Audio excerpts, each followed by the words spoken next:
수요일 저녁 예배 하나님 앞에 드리겠습니다.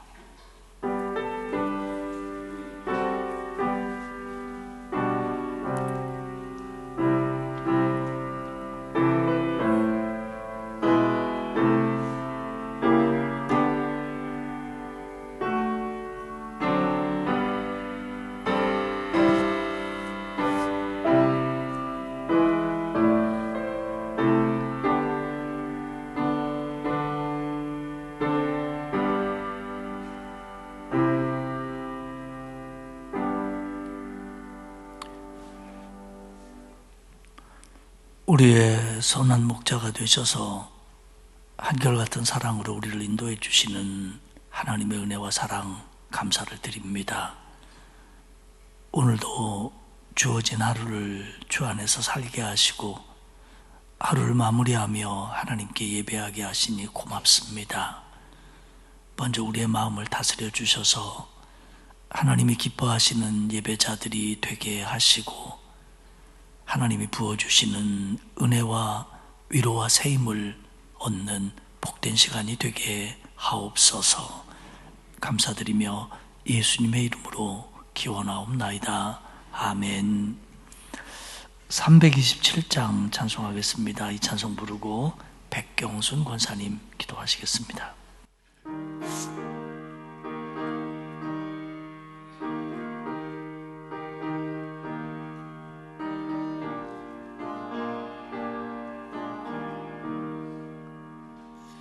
주의 주실 화평 믿음 얻기 위해 너는 정성껏 기도했나.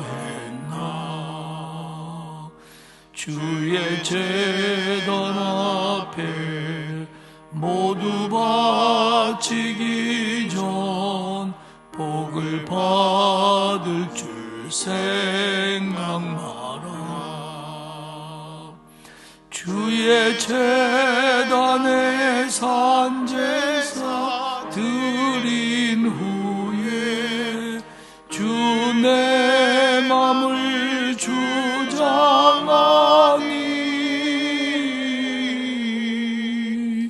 주의 뜻을 따라 그와 동행하면 영생 복락을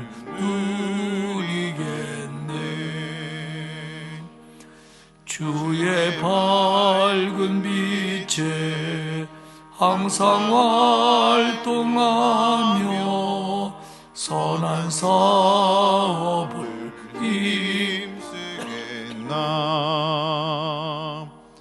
자유 얻으려면 주의 뜻을 따라 너의 모든 것 희생하라. 주의 제단에 산제사 드린 후에 주 내 맘을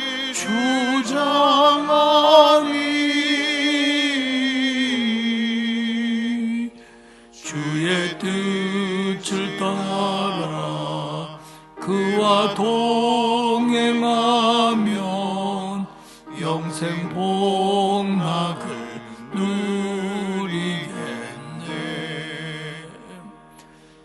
주의 제단 앞에 모두 바친 후에 주와 온전히 사귀겠네.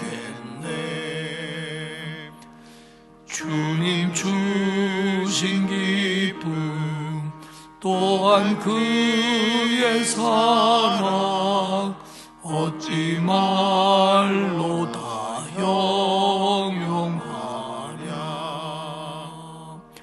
주의 제단에 산제사 드린 후에 주 내 맘을 주장하니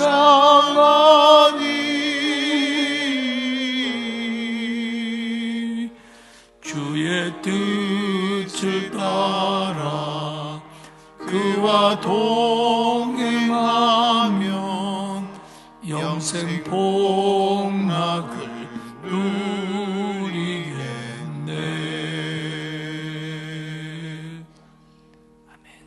기도하시겠습니다. 사랑과 은혜가 충만하신 하나님 아버지, 은혜 감사합니다. 2023년도 벌써 4개월이 지나고 5월달 첫째 수요일 예배로 드리게 하시니 감사합니다. 지난 3일 동안도 세상과 타협하며 주의 말씀대로 잘못 산 거 있으면 저희들 주님 용서하여 주시옵소서. 2023년에 표를 내걸고 나는 세상의 빛이니 나를 따르는 자는 어둠에 다니지 아니하고 생명의 빛을 얻으리라 말씀 품고 기도하게 하시고 강서교회 성도님들 가정마다 생명의 빛 비치게 하여 주옵소서. 아멘. 주여, 주일날 예배가 이 성전의 성도님으로 가득 채워주시고 수요 예배와 새벽 예배가 공적 예배를 활성화되게 도와주시옵소서. 아멘. 하나님 아버지, 5월달은 가정의 달이 오니 강서교회 모든 성도님들 가정마다 성령이 충만하게 허락하여 주시고 사랑이 넘치는 가정들 되게 하옵소서. 하나님 아버지, 강서교회 환자분들을 위해 기도합니다. 원치 않는 질병으로 집에서 병원에서 요양원에서 요양 중에 있사오니 주님 찾아가서 안수하여 주시옵소서. 그 장로님과 권사님, 집사님, 성도님들 날마다 엎드려 기도하는 가운데 있습니다. 병원에 찾아가서 머리부터 발끝까지 안수하여 주시고 치료하여 주시고 빨리 회복되어 이 성전으로 돌아올 수 있는 우리 강서교회 환자분들 다 되게 도와주시옵소서. 주여 하나님 아버지, 나라를 위해 기도합니다. 사랑이 많으신 하나님 아버지, 우리나라를 지키시고 안정된 나라가 되게 하시고 모든 전염병들 확산되지 않게 막아 주시옵소서. 대통령을 비롯하여 모든 정치하는 모든 분들께 공의와 정의가 강같이 흐르게 하옵소서. 교육자님들을 위해 기도합니다. 우리 이덕한 목사님 날마다 말씀을 두고 성전에 서실 때마다 성령이 충만하게 허락하여 주시고 말씀으로 은혜로 넘치는 말씀 전하시게 허락하여 주시옵소서. 새벽자단 나와 우리 양떼들을 부르짖으며 기도하시는 가운데 있습니다. 그 기도가 다 하나님 전에 응답되게 허락하여 주시고 우리 목사님 가정을 더욱 강건하게 붙잡아 주시옵소서. 부목사님과 전도사님들에게도 함께 은혜 내려 주시옵소서. 늘 기도가 넘치게 허락하시고 양떼들 보살피는데 조금 더 부족함이 없도록 우리 하나님 아버지 인도하여 주시옵소서. 주일학교를 위해 기도합니다. 주일학교 영어 유치부터 청년 부르기까지 주님 그들을 지켜주시옵소서. 부흥하게 허락하여 주시옵소서. 목사님과 전도사님 선생님들을 세워 말씀으로 양육하여 그들을 주의 말씀으로 잘 양육하여 키우게 허락하여 주시고 그들이 커서 이 나라의 일꾼이요 세계 속에 큰 기둥들이 되게 도와주시고 하나님 아버지 앞에 영광 돌리는 우리 주일학교 어린이들 다 되게 도와주시옵소서.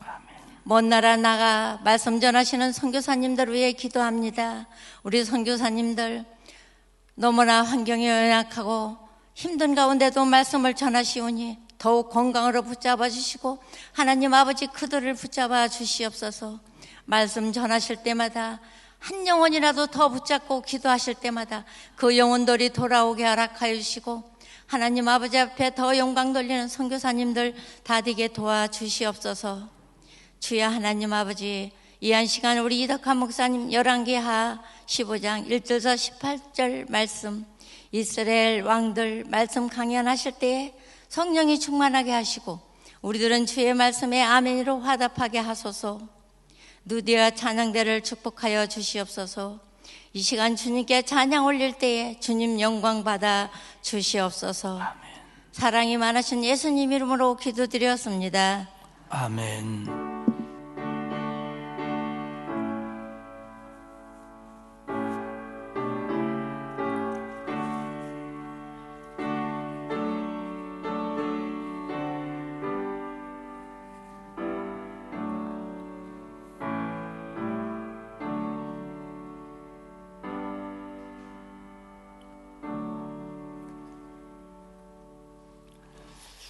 돌아오는 주일은 어린이 주일입니다. 3부 예배 시간에는 유아 세례 예식이 있도록 하겠습니다. 다음 주 오후 예배는 모세 1, 2 남전도의 헌신 예배로 드립니다. 하나님 말씀은 열왕기 하 15장입니다. 제 성경으로 586페이지고요. 열왕기 하 15장 1절에서 22절까지 교독하도록 하겠습니다. 25장 1절에서 22절까지 교독합니다. 이스라엘 왕 여로보암 제27년에 유다 왕 아마샤의 아들 아사랴가 왕이 되니 그가 왕이 될 때에 나이가 16세라. 예루살렘에서 52년간 다스리니라. 그의 어머니의 이름은 여골리아라. 예루살렘 사람이더라. 아사랴가 그의 아버지 아마샤의 모든 행위대로 여호와 보시기에 정직히 행하였으나 오직 산당은 제거하지 아니하였으므로 백성이 여전히 그 산당에서 제사를 드리며 분향하였고 여호와께서 왕을 치셨으므로 그가 죽는 날까지 나병 환자가 되어 별궁에 거하고 왕자 요담이 왕궁을 다스리며 그 땅의 백성을 치리하였더라. 아사랴의 남은 사적과 행한 모든 일은 유다 왕 역대지략에 기록되지 아니하였느냐. 아사랴가 그의 조상들과 함께 잠에 다윗성에 그의 조상들과 함께 장사되고 그의 아들 요담이 대신하여 왕이 되니라. 유다의 왕 아사랴의 제38년에 여로보암의 아들 스가랴가 사마리아에서 6달 동안 이스라엘을 다스리며 그의 조상들의 행위대로 여호와 보시기에 악을 행하여 이스라엘로 범죄하게 한 느밧의 아들 여로보암의 죄에서 떠나지 아니한지라. 야베스의 아들 살룸이 그를 반역하여 백성 앞에서 쳐 죽이고 대신하여 왕이 되니라. 스가랴의 남은 사적은 이스라엘 왕 역대지략에 기록되니라. 여호와께서 예후에게 말씀하여 이르시기를 내 자손이 4대 동안 이스라엘 왕 위에 있으리라 하신 그 말씀대로 과연 그렇게 되니라. 유다 왕 우시야 제39년에 야베스의 아들 샬룸이 사마리아에서 왕이 되어 한 달 동안 다스리니라. 가디의 아들 므나헴이 디르사에서부터 사마리아로 올라가서 야베스의 아들 살룸을 거기에서 쳐 죽이고 대신하여 왕이 되니라. 살룸의 남은 사적과 그가 반역한 일은 이스라엘 왕 역대지략에 기록되니라. 그때에 므나헴이 디르사에서 와서 딥사와 그 가운데 있는 모든 사람과 그 사방을 쳤으니 이는 그들이 성문을 열지 아니하였음이라. 그러므로 그들이 그곳을 치고 그 가운데에 아이벤 부녀를 갈랐더라. 유다 왕 아사랴 제39년에 가디의 아들 므나헴이 이스라엘 왕이 되어 사마리아에서 10년간 다스리며 여호와 보시기에 악을 행하여 이스라엘로 범죄하게 한 느밧의 아들 여로보암의 죄에서 평생 떠나지 아니하였더라. 아스루 왕 불이 와서 그 땅을 치려하며 므나헴이 은 1000달란트를 불에게 주어서 그로 자기를 도와주게 함으로 나라를 자기 손에 굳게 세우고자 하여 그 은을 이스라엘 모든 큰 부자에게서 강탈하여 각 사람에게 은 50세겔씩 내게 하여 아수르 왕에게 주었더니 이에 아수르 왕이 되돌아가 그 땅에 머물지 아니하였더라. 므나헴의 남은 사적과 그가 행한 모든 일은 이스라엘 왕 역대지략에 기록되지 아니하였느냐. 므나헴이 그의 조상들과 함께 자고 그의 아들 부가히야가 대신하여 왕이 되니라. 아멘. 노대하 찬양대가 하나님 앞에 찬양을 드리도록 하겠습니다.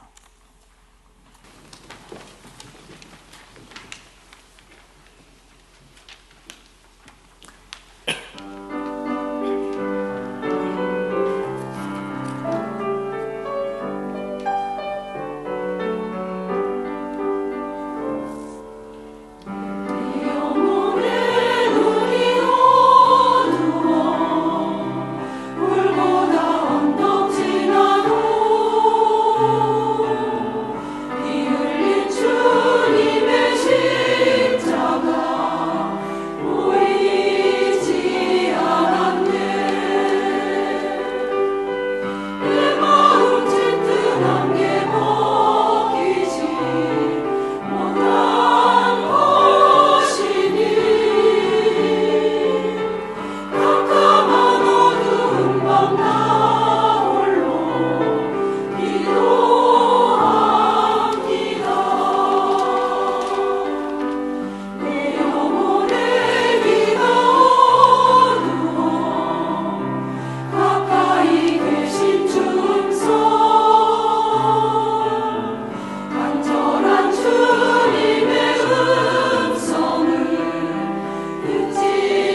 은혜스러운 찬양이었습니다.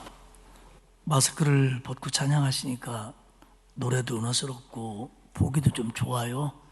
아래가 좀 컬러풀해가지고 보기도 좋습니다. 계속 그렇게 하십시오.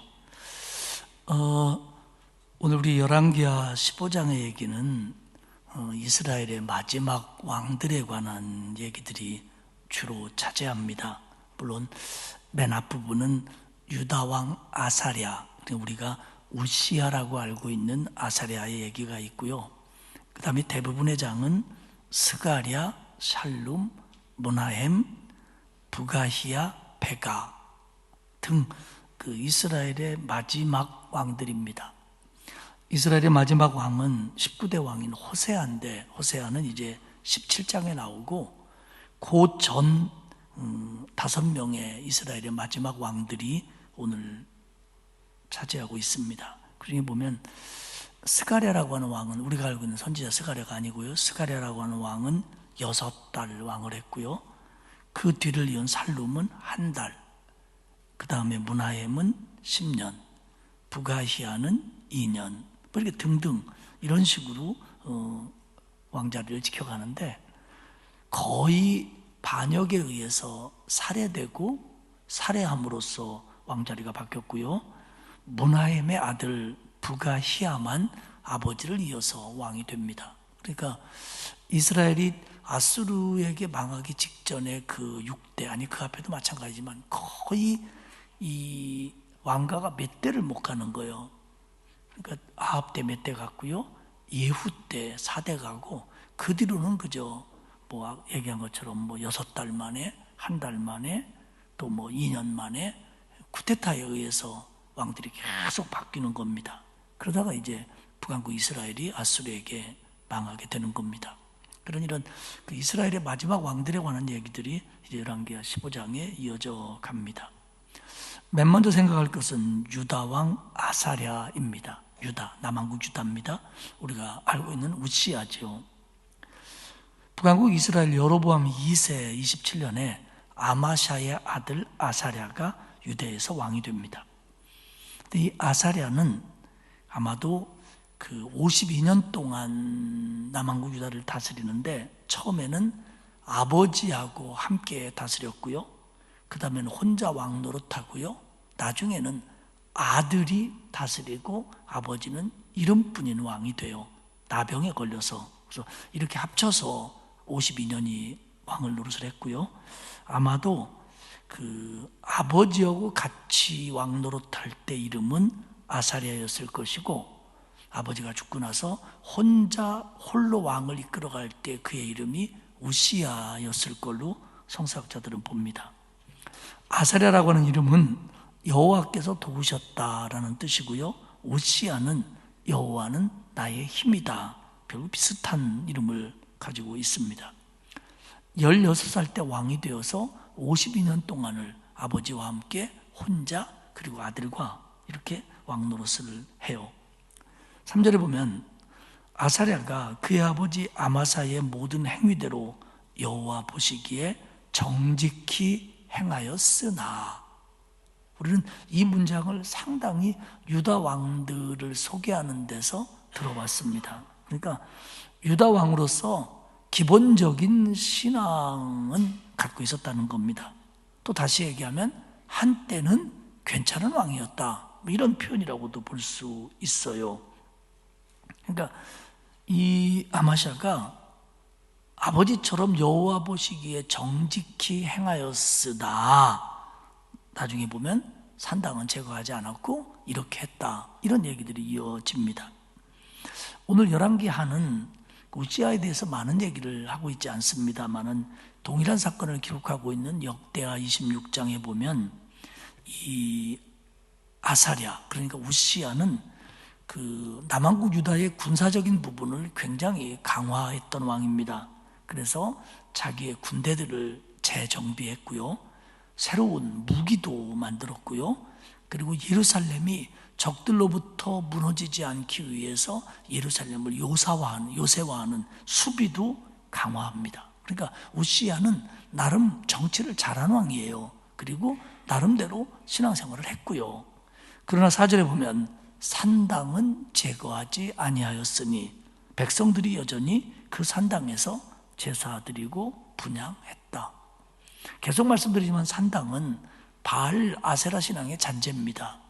이스라엘 백성들이 가나안 땅에 들어왔을 때 그 땅의 원주민들은 산에다가 산당을 지어놓고 우상 숭배를 했어요. 그들을 쫓아내고 그 산당에서 유다 사람들은 하나님 앞에 제단을 쌓은 겁니다.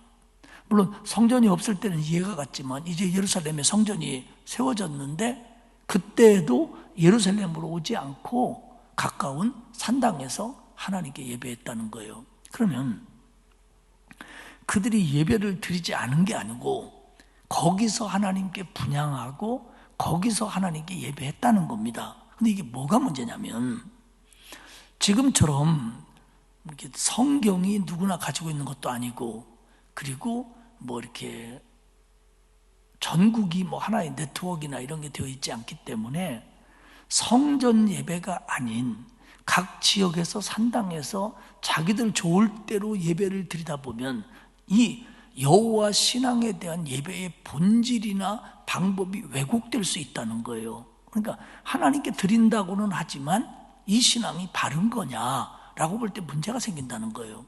사실 이단들도 그렇습니다. 처음에 시작할 때 이단들이 자기들은 하나님께 예배한다는 거예요. 그러나 이것이 점점 예배의 진짜 본질이나 성서의 진짜 가르침에서 왜곡되어 가는 거죠. 그렇기 때문에 사실 하나님은 하나님의 이름을 두고 하나님의 눈길이 머무는 성전에 와서 예배를 드려라. 왜냐하면 그게 바른 예배고 또 바른 섬김이고 또 바른 말씀을 들을 수 있기 때문에 그렇게 하신 거예요. 그러니까 이것들이 산당을 내버려 두다 보면은 처음에는 안 그랬을지 몰라도 자기들도 모르게 잘못된 예배를 드릴 수 있고 잘못된 신앙에 빠질 수 있고 그러다 보면 우상숭배로도 갈 수 있었다는 겁니다. 근데 왕들이 이걸 싹 없애지 못하는 이유가 계속 말씀드리잖아요. 거기가 쉽거든요. 편하거든요. 예루살렘까지 안 가도 되고 그러니까 백성들이 그걸 좋아하는 거예요. 지방 사람들이 그걸 좋아하는 거예요. 그러면 왕이라고 하는 사람은 통치를 해야 되고 물론 권력도 있고 힘도 있습니다만은 백성들의 마음을 얻어야 되는 거거든요. 그러니까 마음을 얻으려고 하다 보니까 이런 면에서 타협이 되는 겁니다.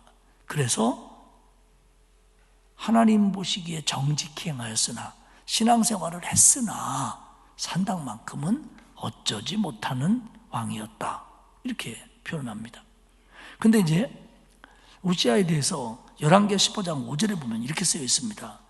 여호와께서 왕을 치셨으므로 그가 죽는 날까지 나병 환자가 되어 별궁에 거하고 왕자 요담이 왕궁을 다스리며 그 땅의 백성을 치리하였더라. 그러니까 우리는 열왕기하 본문만을 보면 4절과 5절이 연결된 듯하여 산당을 제거하지 않아 하나님이 우시아를 치셔서 나병에 걸렸다 이런 느낌을 줍니다. 그런데 아닙니다. 그건 아니고요. 동일한 사건을 얘기하고 있는 역대기 하 26장에 의하면 우시아가 문둥병에 걸리게 된 분명한 이유가 나와요. 그건 뭐냐면 제사장들이 만류하는데도 불구하고 자신이 직접 여호와의 전에 들어가서 향불을 피우다가 나병에 걸립니다. 그러면 우시아 왕은 왜 제사장들의 말을 무시하고 자기가 직접 성전에 들어가서 향불을 피웠던 걸까요? 역대하 26장 16절은 그때를 이렇게 기록합니다. 그가 강성하여짐에 나라가 부강해짐에 그의 마음이 우시아의 마음이 교만하여 악을 행하여 그의 하나님 여호와께 범죄하되 곧 여호와의 성전에 들어가서 향단에 분향하려 한지라. 그러니까 역대하의 말에 의하면 그가 나라가 좀 번성해지고 국방력이 세지고 나라가 튼튼해지고 안정되니까 왕이 교만해졌다는 거예요. 내 힘으로 그렇게 됐다라고 생각했다는 거죠. 그래서 그가 악을 행했고 하나님 앞에 범죄했는데 그게 뭐냐면 여호와의 성전에 들어가서 자기가 직접 향단에 분향하려고 했다는 겁니다. 이 역대하 26장을 쭉 읽어보면요, 그때 제사장 아사랴가 제사장 여러 명을 이끌고 들어가서 왕을 말립니다. 왕이여, 분향하면 안 됩니다. 아시지 않습니까? 제사장 제단의 분향은 구별되어 있는 아론의 자손인 제사장들만 해야 됩니다. 그런데 왕이 이걸 하시면 여호와에게서 왕은 영광을 얻지 못합니다. 이렇게 제사장이 말려요. 그런데 19절에 보면 우시야가 향로를 잡고 분향하려고 하다가 화를 냅니다. 건방지게 니들이 왕을 말리냐고. 그러다가 제사장에게 화를 낼 때 그의 이마에 나병이 생겼다. 이렇게 역대기는 적고 있습니다. 그리고 이제 이게 전염병이니까 별궁에 살게 되었고, 그의 아들 요담이 대를 이어서 유다 왕 노릇을 했다라고 하는 겁니다. 아까 말씀드린 것처럼 우시야는 군사적인 감각이 뛰어났던 사람입니다. 그래서 군대를 보강하고 무기를 만들고 예루살렘을 강화시키고 그랬어요. 그래서 군사력으로 안정이 되니까 경제적으로도 그 나라가 안정이 되어 좋은 나라가 됐습니다. 그러다 보니까 이 왕이 교만해져서 그랬다는 거예요. 근데 여러분 한번 생각해 봅시다. 우시야 왕이 성전 예배를 못 드리게 한 것도 아니고, 분향하려고 하는데 못하게 한 것도 아니고, 어차피 성전에 분향은 해야 되는데 자기가 분향하려고 했다는 겁니다. 과연 이게 나병에 걸릴 만한 큰 죄냐? 큰 죄입니다. 왜냐하면 성경에 그 죄로 인해서 하나님이 나병을 걸리게 했으니까 맞지요. 근데 우리 생각으로 이게 분향을 안 한다거나 못하게 한다거나 그게 문제지, 하겠다는 게 왜 문제냐? 물론 우리는 압니다. 그 당시에 율법이, 그 당시에 예배법이 왕은 분향할 수 없어요. 역대기 얘기처럼 성별된 아론의 자손인 제사장들만 분향하는 게 그 당시에 하나님의 법입니다. 그러니까 하나님의 법을 어겼기 때문에 화를 당한 거예요. 그리고 이 사람이 몰랐던 게 아니에요. 알고 있었고 제사장들이 만류합니다. 하지 말라고, 하지 말라고. 그런데도 거기서 하나님의 성전에서 화를 냈어요. 그래서 이 사람이 분향병에 걸립니다. 이 얘기가 제사장에게 화냈으니까 분향병에 걸렸다, 이렇게 볼 수는 없고요. 볼 수는 없고, 어쨌든 하나님의 법을 어겼다는 거하고 성전에서 자기를 깨닫게 하는데 그것을 화를 냈다고 하는 거, 이 두 가지는 문제가 되는데, 그게 어디서 온 거냐? 우시야의 교만에서 왔다는 거예요. 교만에서. 그러니까 오늘로 말하면 교회 안 간 것도 아니고 헌신 안 한 것도 아니라는 거예요. 한 거예요. 예배도 드렸고 하려고 했고요. 그런데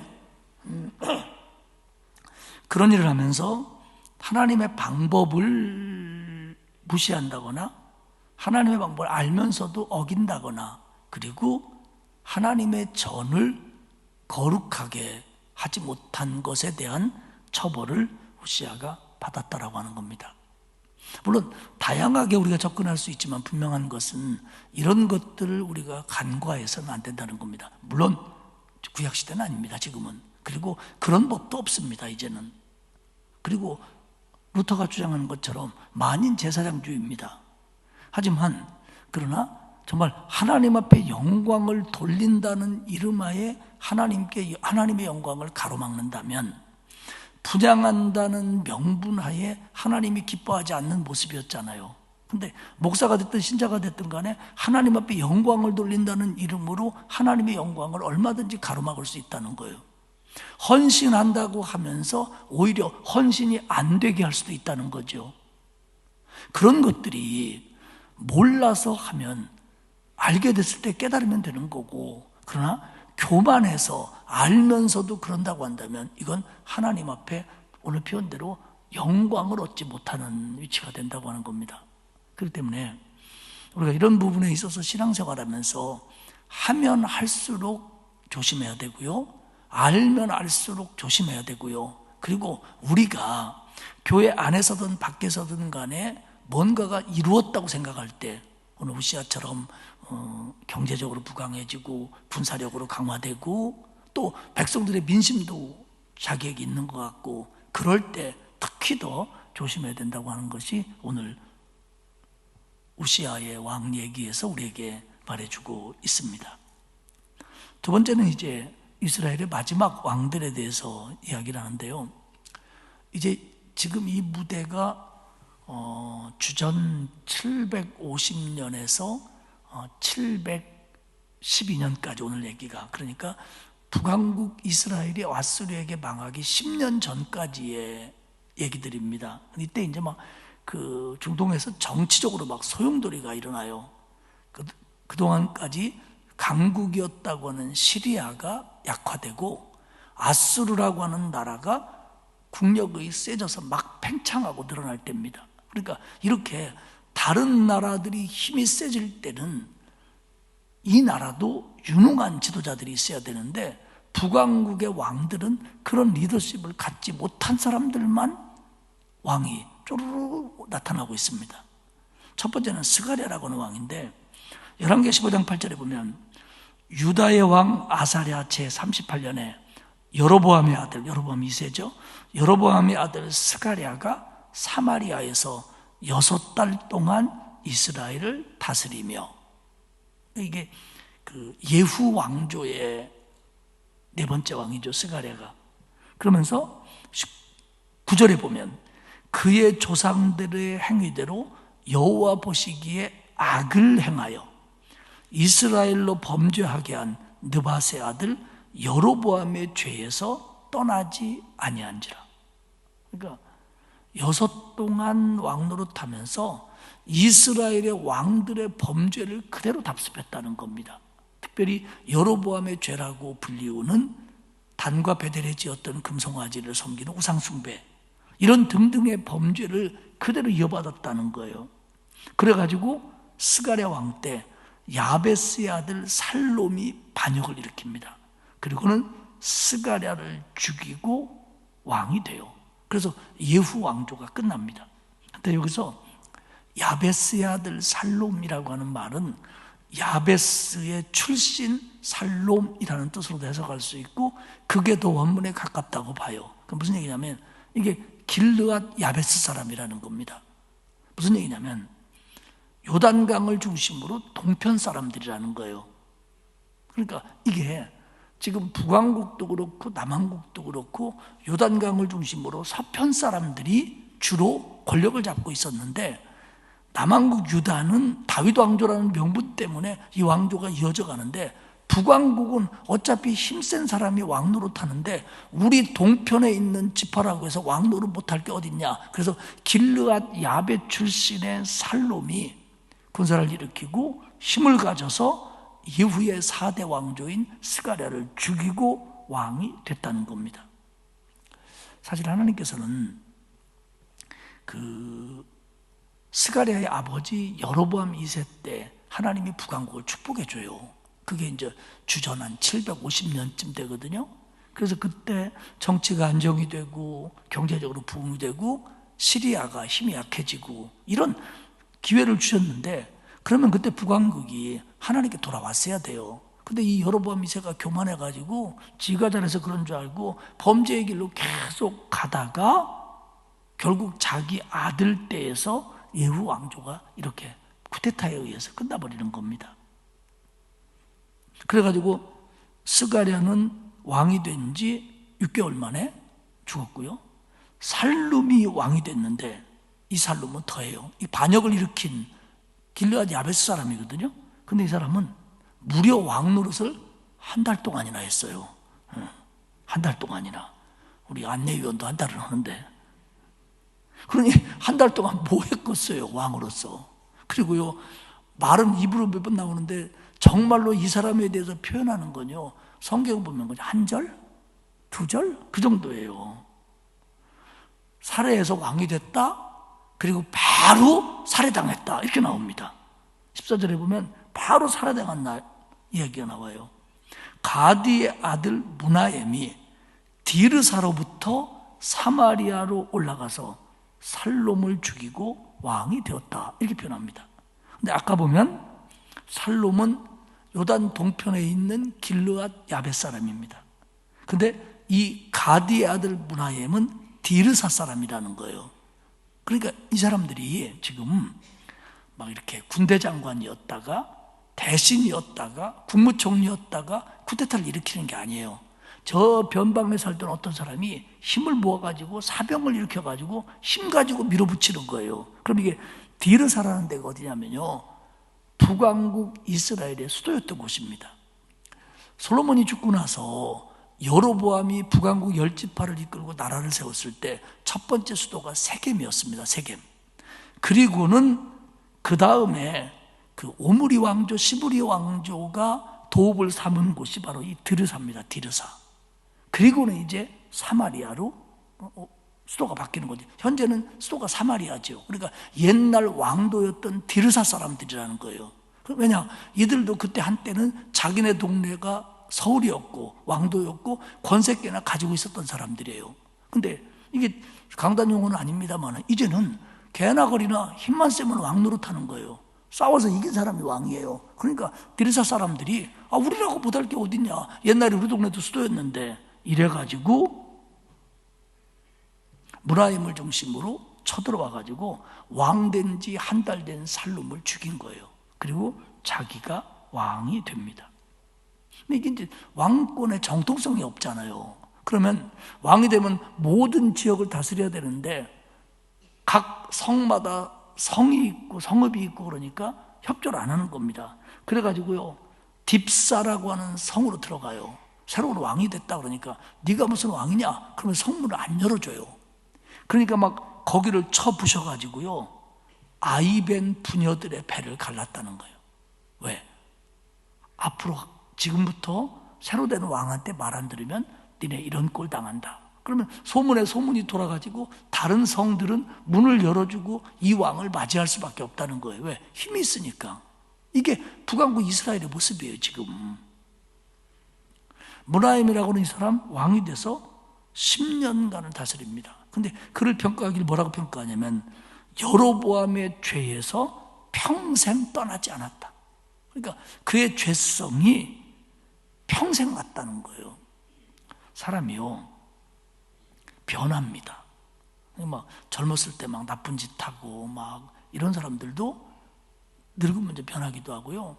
막 젊었을 때 막 집에서 큰 소리 꽝꽝 치고 막 문 팍팍 닫고 막 발로 굴르면서 집에 들어간 어른들, 여긴 안 계시지만 옛날 분들, 그런 분들도 늙고 힘 빠지면 다 그냥 문 조용히 닫고 어부인 깰까봐.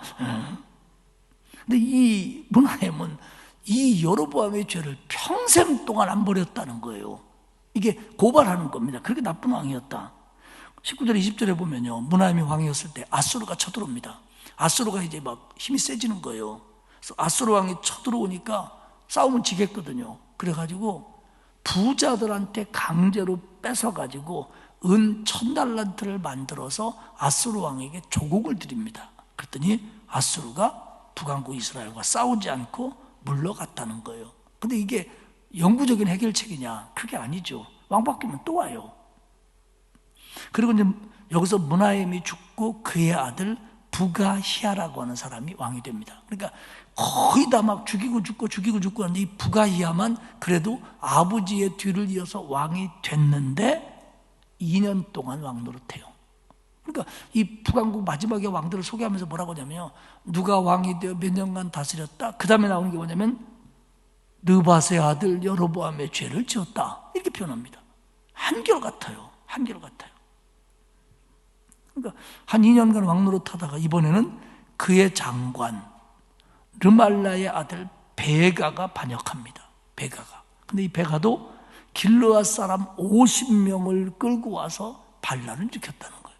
그러니까 막 어느 동네 사람이고 이스라엘 사람들은 다 그렇게 생각하는 거예요. 군사만 좀 있고 힘만 세서 왕 죽이면 너도 왕할 수 있고 나도 왕할 수 있어. 에브리바디 왕 이러고 있는 거예요 지금요. 그러니까 웬만한 사람이 사병 일으켜가지고 그 군대들은 뭐 하고 있고 무슨 호위대도 없는지 어떻게 된 건지, 그죠? 하긴 실패한 반란도 있었겠지요. 성경이 안 나와서 그렇죠. 근데 뭐 이거 얼마를 못 가는 거예요. 나라가 망조가 되니까. 그러면서 왕이 돼가지고 또 얘기 나오죠.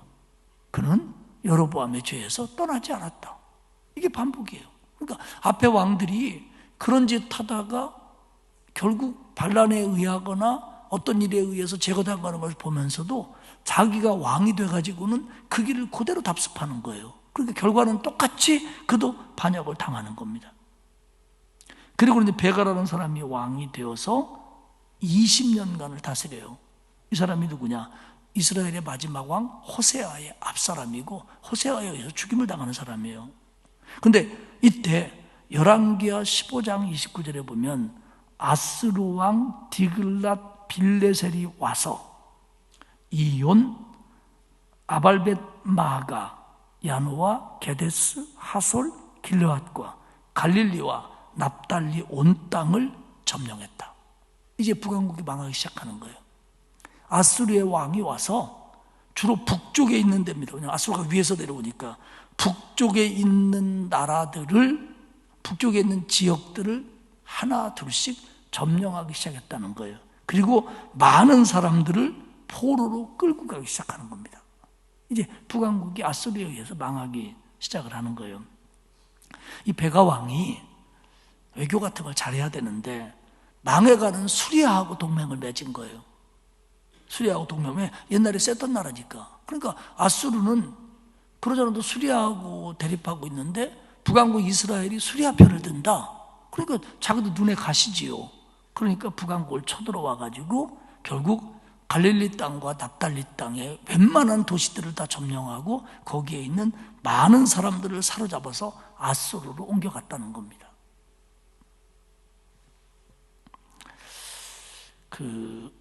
주전 8세기 중엽에, 그러니까 주전 한 750년경에 북왕국 이스라엘도 남왕국 유다도 제법 센 나라들이 됐어요. 국방력도 강해졌고 군사력도 튼튼해졌고 경제발전도 이뤘습니다.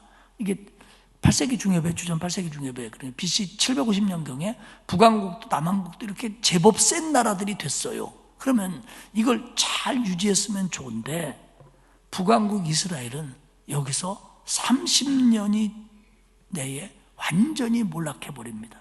그래가지고 주전 722년에 망해갖고 나라가 완전히 없어져 버리는 거예요. 북왕국은.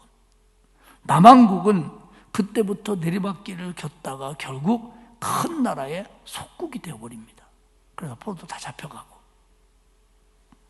이때 선지서에 보면 뭐 호세아도 그렇고 아모스도 그렇고 수많은 선지자들이 이때 북왕국 남왕국에서 하나님 말씀을 외쳐요. 이러면 망한다. 이러면 희망이 없다. 우상을 버리고 죄악을 버리고 하나님 앞에 돌아와라. 회개해라. 왕과 백성들에게 수없이 얘기했지만 선지자들 말에 콧방귀도 안 낍니다. 오히려 선지자들을 죽이기도 하고 박해도 하고 그럽니다. 결국 말을 안 들어요. 말을 안 듣습니다. 그리고는 망해가는 거예요.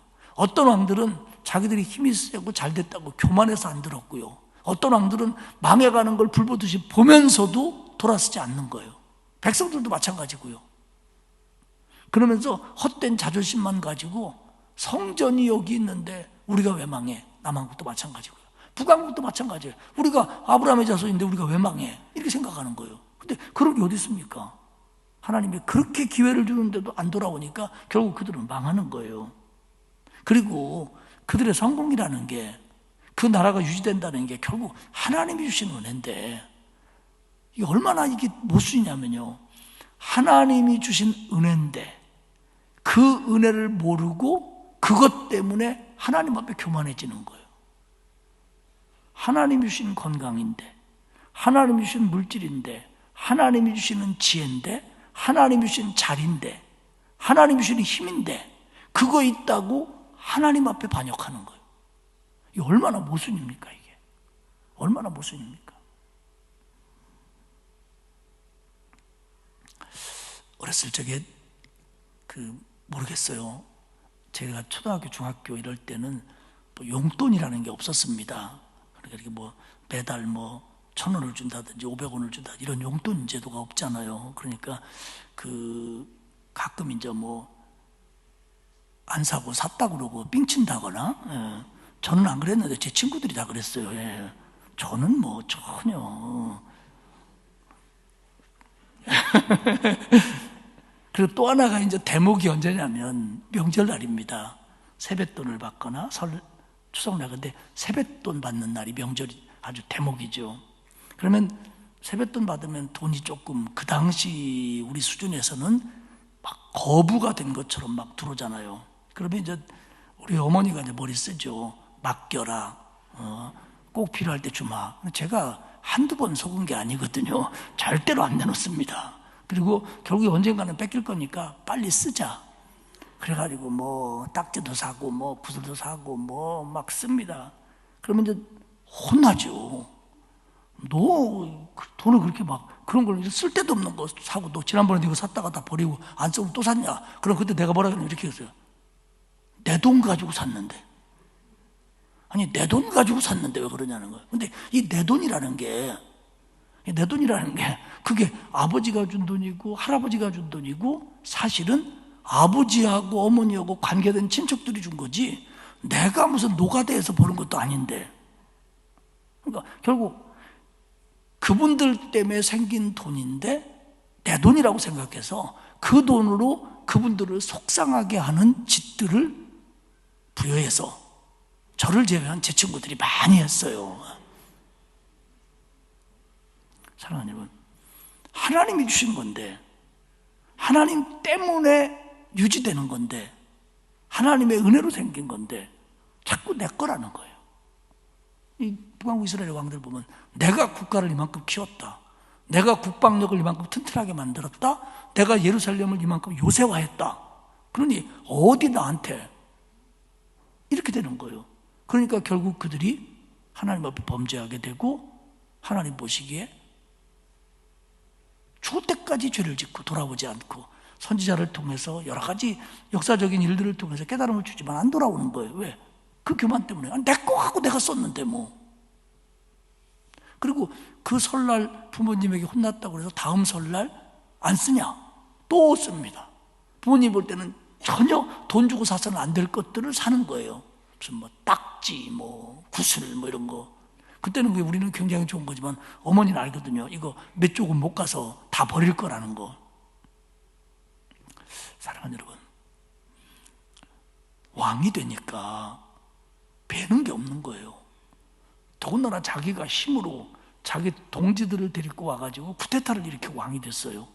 이제 천년만년 갈 것 같은 거예요. 누가 우리한테 덤빌 것 같냐는 거예요. 그런데 6개월 만에, 한 달 만에, 2년 만에 그들은 똑같은 일을 당한다는 거예요. 사랑하는 여러분, 저도 그렇고 여러분도 마음에 새깁시다. 내 거가 어디 있어요? 내 거가.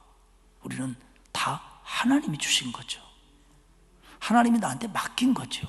그러면 이것을, 그게 보이는 것이든 보이지 않는 것이든 간에 하나님 앞에 영광되게 그 모든 것들을 사용하고 유지해야 되는데 우리는 그것 가지고 하나님의 뜻과 어긋나게 할 때가 많다는 거예요. 하나님이 주신 건데. 그러면 깨달으면 고쳐야 되는데 안 고치는 거예요. 그러면 결국 망할 수밖에 없는 겁니다. 그들이 주전 750년에 그렇게 빨리 북왕국 이스라엘이 망할 거라고 생각은 못했어요. 30년이 못 가서 그 나라가 망할 줄은 아무도 몰랐습니다. 왜요? 그때 강력한 나라였거든, 나름.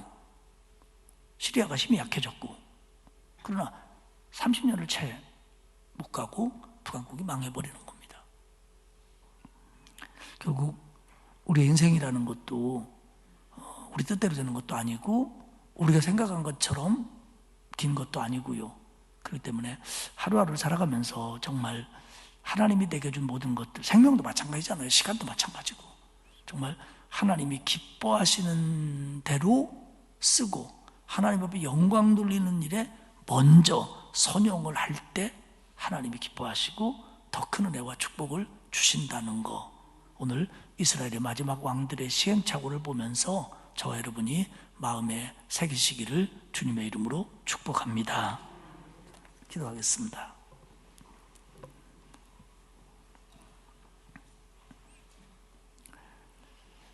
하나님 감사합니다. 저희들 구원하셔서 하나님의 자녀 삼아주시고 생명 주시고 은혜 주시고 건강 주시고 지혜 주시고 물질 주시고 재주 주시고 자리 주시고 여러 가지 모든 것들을 하나님 우리에게 주시는데 그것이 많아지고 혹은 강화되고 그런 것들로 인해서 하나님의 마음을 아프게 하고 있지는 않은지요. 마지막 북왕국 이스라엘의 왕들의 걸어가는 발걸음들을 보면서 그들이 어리석었다고 마음으로 지적하기에 앞서 우리의 모습들을 돌아볼 수 있도록 은혜를 베풀어 주옵소서. 그래서 정말 하나님 앞에 영광 돌리는 일, 하나님 말씀에 순종하는 일, 하나님의 뜻대로 살아가는 일에 가치를 두고 우선순위를 둘 수 있도록 우리에게 은혜 베풀어 주옵소서. 영원한 생명을 주시고 생명의 빛으로 인도하시는 예수님의 은혜에 늘 감사하는 우리 모두가 되게 하옵소서. 감사드리며 예수님의 이름으로 기도합니다. 아멘. 266장 찬송하겠습니다.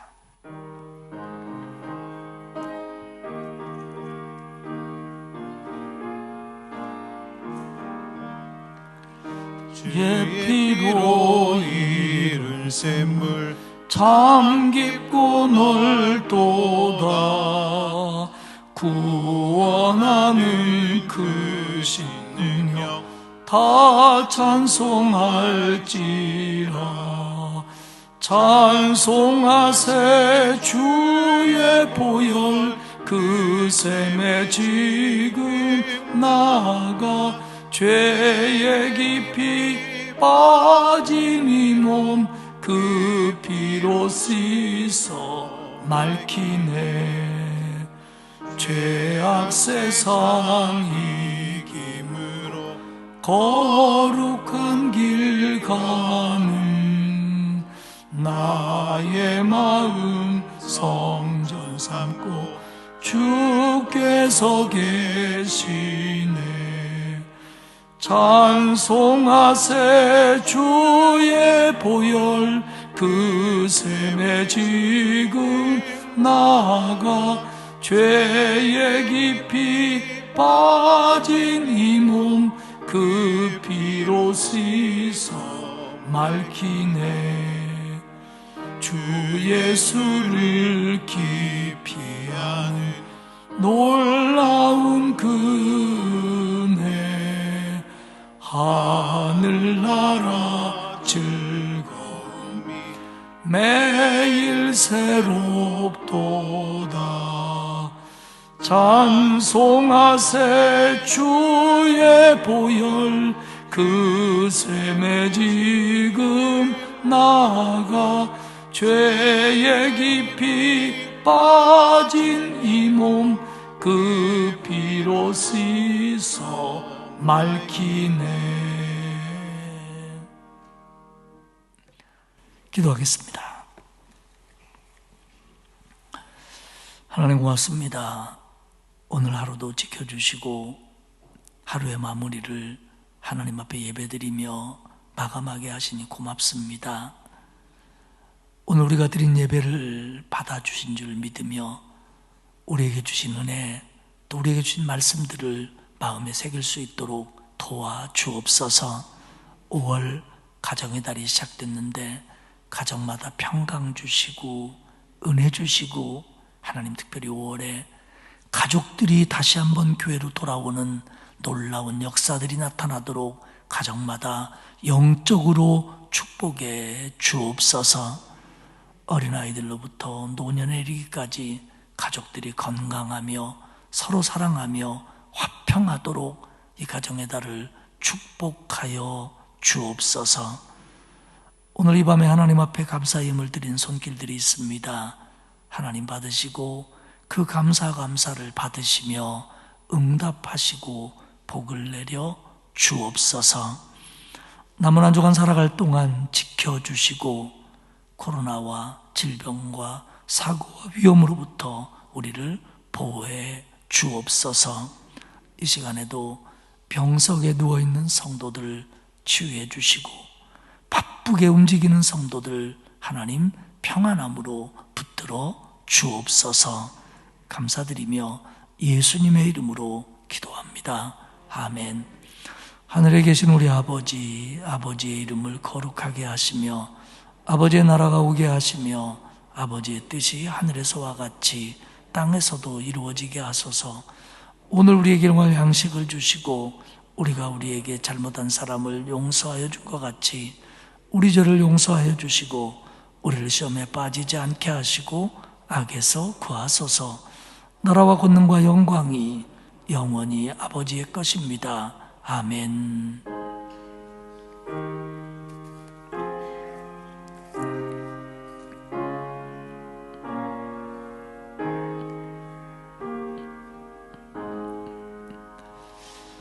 오늘 주신 말씀 마음에 새기면서 다 같이 한 음성으로 기도하시겠습니다. 기도합니다.